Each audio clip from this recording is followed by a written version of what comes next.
হাই friends, মই আয়ুষ। আজি হৈছে 8 জানুৱাৰী বৃহস্পতিবাৰ দিনটোৰ কেইটামান গুৰুত্বপূৰ্ণ খবৰ লৈ আহিছোঁ। প্ৰথম খবৰটো হৈছে 9, 10 আৰু 12 জানুৱাৰীত ৰাজ্য চৰকাৰৰ বৃহৎ নিযুক্তি। 9 জানুৱাৰীত এডিআইত চতুৰ্থ বৰ্গৰ 4,374 গৰাকী উত্তীৰ্ণক নিযুক্তি। 10 জানুৱাৰীত এডিআইত 6,347 গৰাকী উত্তীৰ্ণক নিযুক্তি। 12 জানুৱাৰীত এডিআইত উত্তীৰ্ণ চাহ জনগোষ্ঠীৰ 292 গৰাকী তৃতীয় চতুৰ্থ বৰ্গৰ প্ৰাৰ্থীক নিযুক্তি। সামাজিক মাধ্যমত এই কথা জনালে শিক্ষামন্ত্ৰী ডক্টৰ ৰণোজ পেগুৱে। পৰৱৰ্তী খবৰটো হৈছে শুদ্ধ ভোটাৰ তালিকা প্ৰস্তুত কৰাটো ৰাজনৈতিক দলৰ কৰ্তব্য।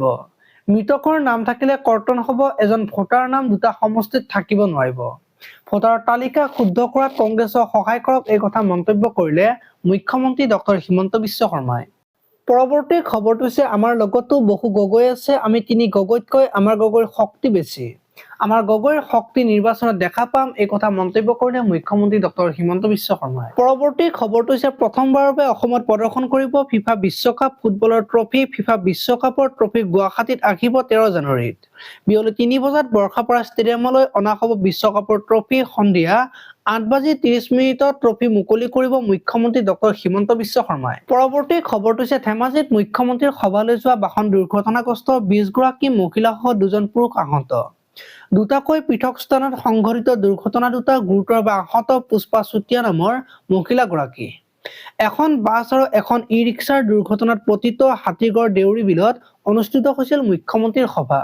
পৰৱৰ্তী খবৰটো হৈছে বিধায়ক ৰূপজ্যোতি কুৰ্মীৰ বাহন দুৰ্ঘটনাত পতিত, যোৰহাট মৰিয়নিৰ পথৰ পুখুৰীয়াত সংঘটিত দুৰ্ঘটনাটো।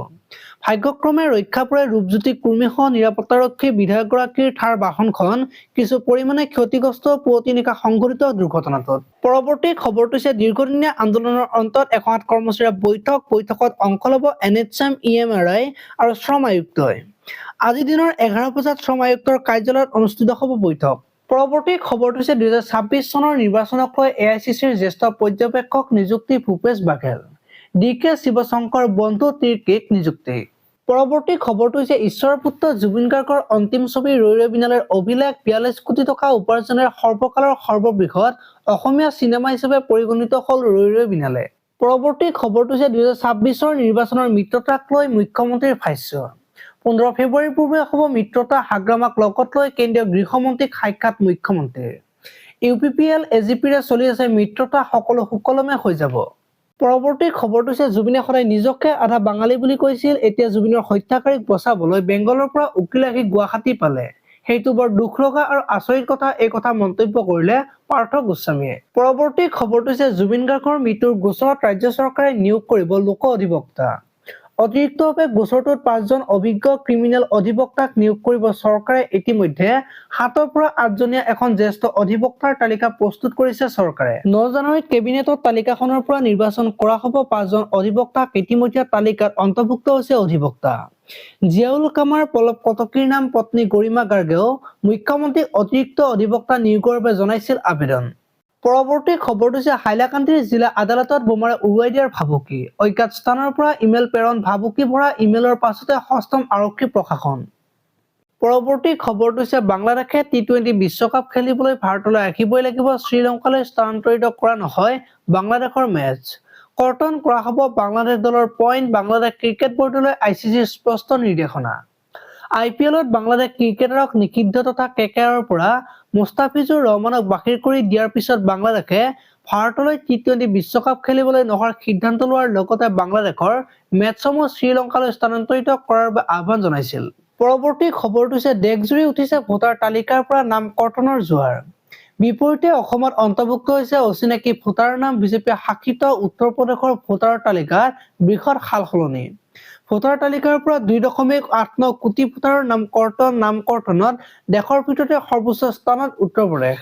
পৰৱৰ্তী খবৰটো হৈছে ভেনিজুৱেলাৰ পৰা আমেৰিকাই ল'ব 5 কোটি বেৰেল তেল। ৰাষ্ট্ৰপতি ডনাল্ড ট্ৰাম্পে ঘোষণা কৰিছে এই কথা। ভেনিজুৱেলাৰ পৰা তেল আমদানি কৰাত গুৰুত্ব দিছে ট্ৰাম্প প্ৰশাসনে।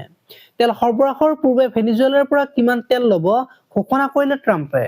পৰৱৰ্তী খবৰটো হৈছে নেপালত পুনৰ উত্তেজনা। চীন ভাৰত নেপাল সীমান্ত। নেপালৰ বীৰগঞ্জ চহৰত এটা মছজিদ ভঙাক লৈ উত্তেজনা। সীমান্তৰ চহৰখনত সৃষ্টি হোৱা উত্তেজনাক লৈ সতৰ্কতা জাৰি। ভিডিঅ' ভাইৰেল হোৱাৰ পিছত উত্তেজনা বৃদ্ধিৰ শংকা ইতিমধ্যে চহৰখনত নিৰাপত্তা ব্যৱস্থা কটকটীয়া কৰা হৈছে। বিহাৰ সীমান্তৰ নিচেই কাষতে আছে বীৰগঞ্জ চহৰ। হাইদৰ আনচাৰী আৰু আমানত আনচাৰী নামৰ দুজনে ভাইৰেল কৰিছে ভিডিঅ' ছচিয়েল মিডিয়াত প্ৰচাৰ হৈ আছে বহু আপত্তিজনক মন্তব্য। স্থানীয় লোকে দুয়োজনকে কৰায়ত্ব কৰি সমজাই দিছে আৰক্ষীক। উত্তেজনা বৃদ্ধি পোৱাত বহু ভাৰতীয় এৰিছে নেপালৰ ধানুচাৰ চাকুয়া মাৰাণ অঞ্চলত এটা মছজিদ আক্ৰমণ চলায় এদল দুষ্কৃতিকাৰীয়ে। ইয়াৰ পিছতেই আনচাৰী উপাধিৰ দুজন নেতাই পৰিচিত মন্তব্য কৰে। দুই আনচাৰীৰ মন্তব্যক লৈ বীৰগঞ্জত সৃষ্টি হয় উত্তেজনাৰ। আজিলৈ আপোনালোকে যদি ভিডিঅ'টো চাই ভাল পালে তেতিয়াহ'লে লাইক কৰিব আৰু এনেকুৱা ধৰণৰ খবৰ সদায় পাই থাকিবলৈ চেনেলটো ছাবস্ক্ৰাইব কৰি বেল আইকনটো প্ৰেছ কৰি দিব। ধন্যবাদ।